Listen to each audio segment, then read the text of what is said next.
For what purpose does the gentlewoman from Hawaii seek recognition? Consent to address the House for 1 minute.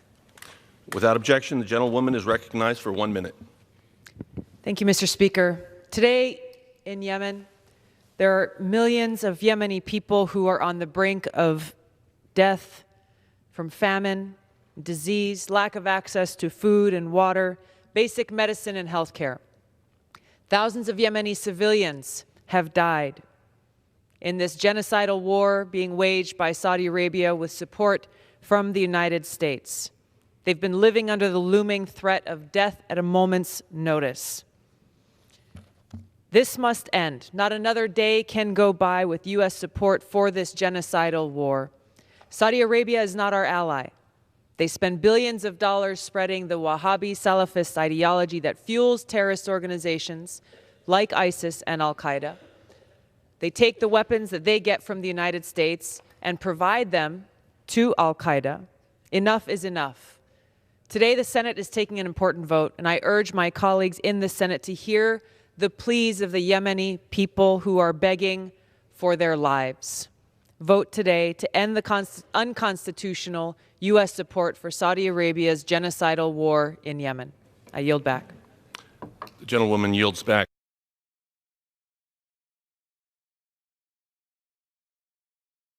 Accusing the Iran for everything, I think that is not necessary, and also it's not beneficial for the both countries. I think that when we say that the Al-Qaeda has relation with Iran is completely a joke. We do not forget, and everybody do not forget, that bin Laden is a Saudi citizen and has a strong political and economic relations with inside of the Saudi. I think that everybody does not forget that from the 19 people of the people that committed the 11th of September, 15 people of that 19 was the Saudi citizens. So it seems that, and also now in this room, I think that many people also knows that which country or which countries has supported the Daesh for many years. Just I would like to mention that the things that Minister mentioned here is completely against and opposite to the policy of the European Union leaders and even United States that does have relations with Iran regarding especially the recent cases of the nuclear negotiation. And also there's some kind of the relations that also Iran has with other regional countries shows that Iran also has some kind of the logical policy. Inviting Iran to present in the coalitions that for the things that for them solving the problem in Syria shows that Iran is a main partner for the solving the problem in the Syria. That's all. Now on the third issue, the Honorable Consul General from Iran, I didn't say anything that was not based in fact. Doesn't the Iranian constitution say export the revolution? Doesn't the constitution say take care of the Shia, the dispossessed, as you call them? Didn't Iran create Hezbollah? Didn't Iran attack more than a dozen embassies inside Iran in violation of all international laws? We didn't attack them. Iran did. Didn't Iran manage, plan, and execute the 1996 attack in Khobar Towers against the American Marines? Yes, they did. The control officer was Brigadier General Sharifi. You're a military attaché in Bahrain. The bomb maker was Hezbollah. The explosives came from the Bekaa Valley. The top 3 leaders of the plot escaped and have been living in Iran ever since. Isn't that sheltering terrorists? One of them we captured last year in Lebanon with an Iranian passport, not a Saudi passport, even though he's a Saudi citizen.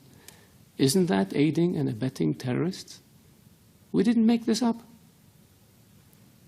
When the explosions in Riyadh happened in 2003, Saif al-Adel was in Iran along with Saad bin Laden, the chief propaganda person for Al-Qaeda, and 4 or 5 other people, senior leaders. Iran harbored them and protected them. We asked for them to be extradited. It was refused. Some of them are still in Iran. We didn't invent this. This is the fact.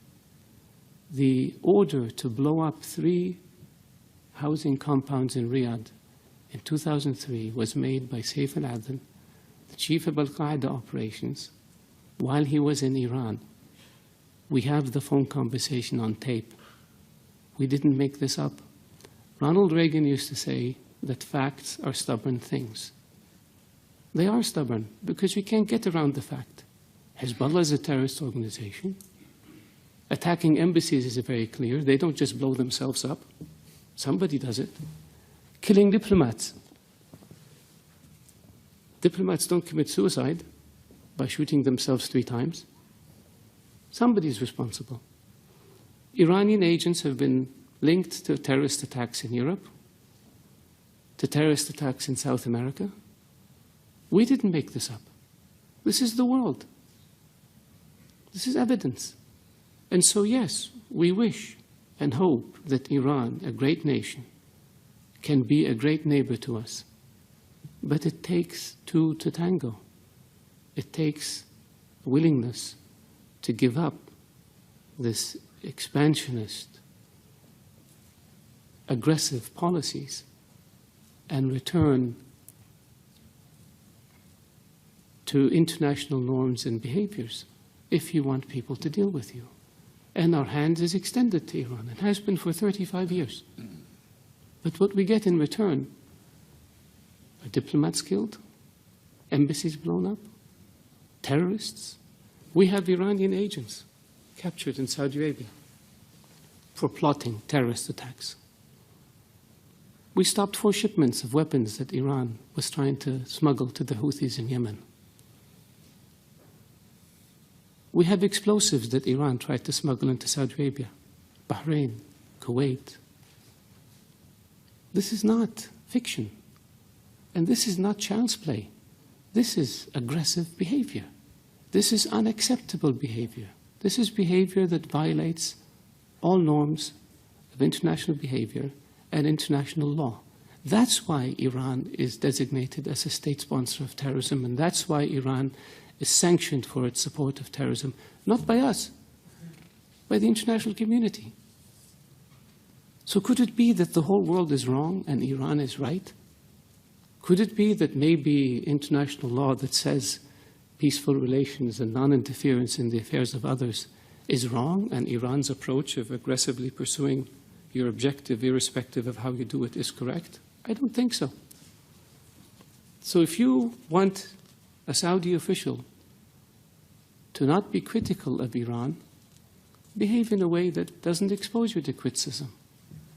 And so far, your history has been one of death and destruction, disregard for international law, and disregard for principles that have existed since the advent of nations, which is good neighborliness and non-interference in the affairs of others. This is the world's first glimpse of Hamza bin Laden as a man.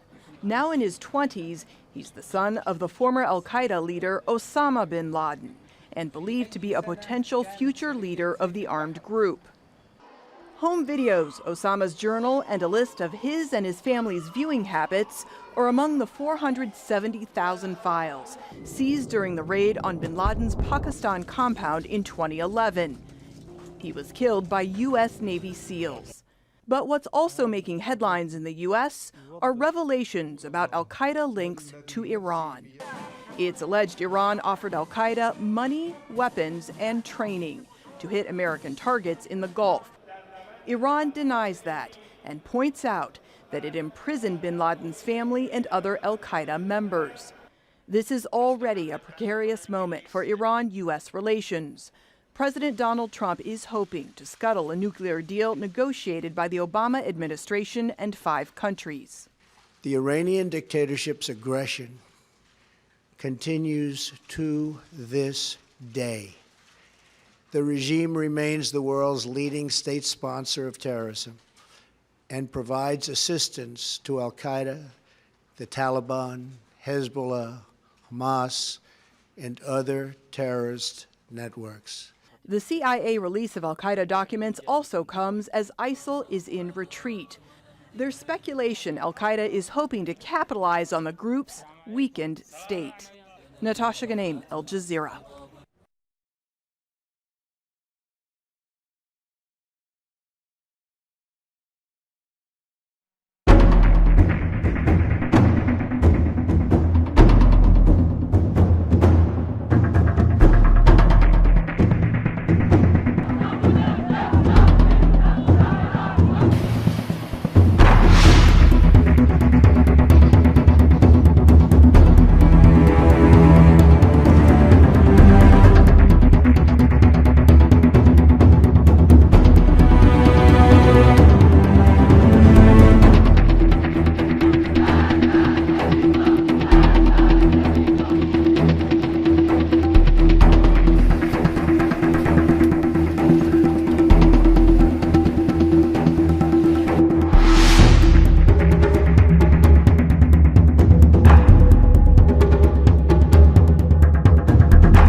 لقد ناب النظام الإيراني على التدخل في شؤون داخل الدول الأخرى ورعاية الإرهاب وإثارة الفوضى والخراب في عديد من دول المنطقة. وعلى المجتمع الدولي العمل على وضع حد برامج النظام الإيراني النووي ووقف نشاطاته تهدد الأمن والاستقرار.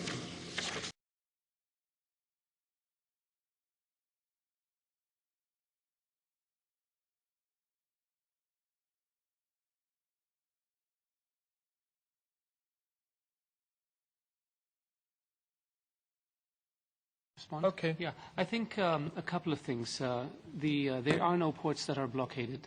All the ports in Yemen are open.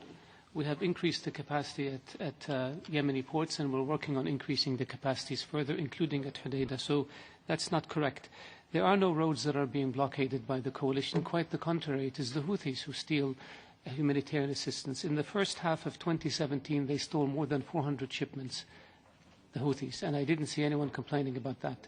We are sending by far the largest amount of humanitarian assistance to Yemen, and we will continue to do so. Yemen is our neighbor. If Yemen ails, we ail. We have no interest in conflict in Yemen. We have accepted more than 1 million refugees since this crisis began, and not one of them lives in a tent. We gave them all legal status so they can go get jobs, they can send their kids to school, and they can avail themselves of medical care. The President of Yemen is the legitimate President of Yemen because that is what the UN sees him as. He is viewed as legitimate President of Yemen by virtually all the governments in the area, and the Houthis are viewed as the usurpers of power and people who staged the coup.